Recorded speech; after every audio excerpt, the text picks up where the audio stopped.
හිතන්නේ ආදරේ කියන්නේ මට හරියෙන් දෙයක් නෙවෙයි. ඒ මොකද්ද බං ඒ කිව්වේ? ඉතින් පේන්නේ නැද්ද?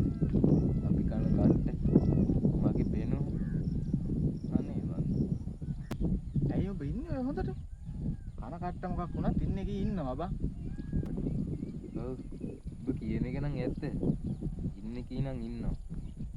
ඒත් නැති කියක් මාත් එක්ක ඉන්නේයිද? අනිත් එක ඒකේ හිතයි රිලාවුන්ට ලව් කරන්නේ පිස්සුද කියලා. ඇයි බං? ඒක ඊට උඹට ලව් නැද්ද? පිස්සුද උඹට? එහෙනම් උඹ යන්නේ ජැන්ඩියට එහෙම ඇදගෙන ඒක බලන්න කියලා? ඒක මගේ හිතේ විතරක් තියෙන ආදරයක්.